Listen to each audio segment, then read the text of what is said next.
So what's our spirit body?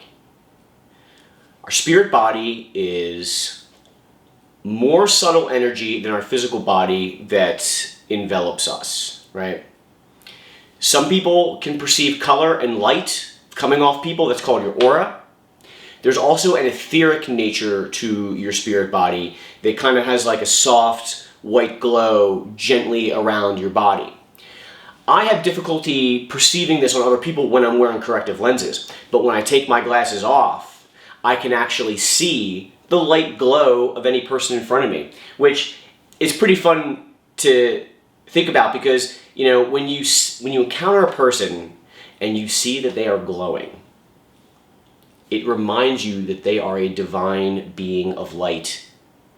And it's actually a lot harder to be an asshole to somebody in that situation. Okay, so our spirit body is that thing that's got like the different circles of light that are called chakras, that are representations of meeting points of various energy, right? So if you could think about our chakras as spiritual organs, there is a correspondence between our physical body and the chakra system of our spirit body. Now, of course, we humans currently have a very poor and incomplete understanding of how the physical body works and operates. So, that being said, of course we know less about the spirit body. However, knowing the actual, little parts and pieces of the spirit body, in my view, is less important than actually being in tune with where the energy is not flowing properly. Right? Can you heal your spirit body? Sure.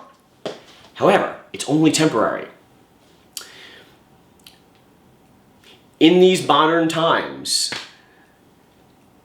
shamanism and other types of healing and ways of looking at the world are coming back into style and gaining popularity in the United States. I myself began a type of shaman training, okay? And I not really want to get into that right now, but I ended up not completing the training for a variety of reasons, which I'll talk about. But I do want to highlight that you can manipulate the spirit body of yourself or another, and it will have an effect. No question about it. A technique that I was learning when I was in my shaman training was something called extraction.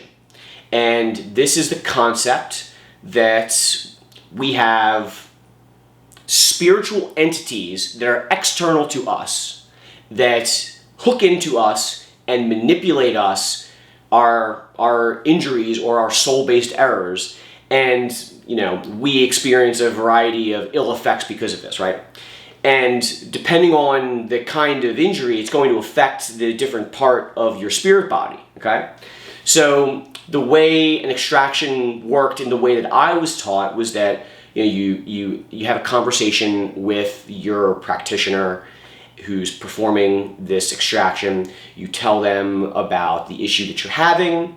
They use a pendulum to identify where the blockage starts in your chakra system. And then there's a kind of situation where you're holding parts on the back of the head and you're invocating and asking certain spiritual entities to come in to the client and remove that particular entity from them, right? I know for a lot of people who are maybe not into this stuff, it kind of sounds like a little woo-woo, but I mean, it's absolutely real.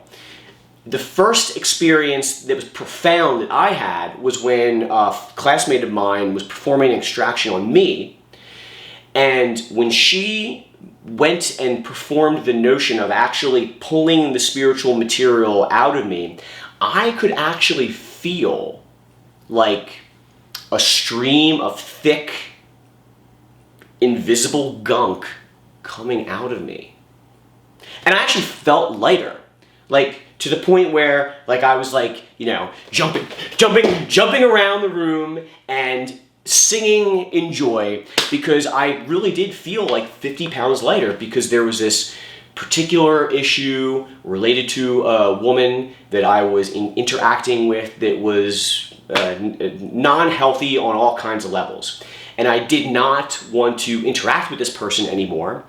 And yet I found myself keep interacting with her, right? So when I was in this training, I asked my classmate if she would work to help me address this particular issue. So she does the thing, she identifies, yup, you've got your blockages in the Muladhara chakra, right, the base, and in Vishuddha up here in your throat and all this kind of stuff, you know, all these fancy terms.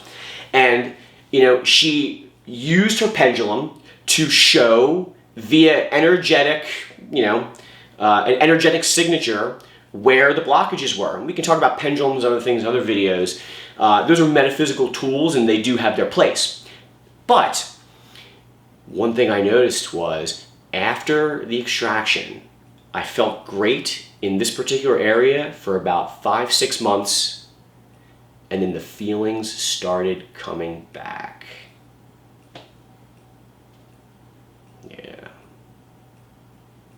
So the analogy I like to use is like if your soul is your house, okay? And you've got a leak in your roof. Water will come in and flood your house. Now, you can take a bucket and collect the water and then throw the water outside. Does that prevent water from getting on your floor? Yes. Is it sustainable? No. And that's what manipulating the spirit body is like. You can manipulate it and change it for a little while, but ultimately, if the energetic vibration is coming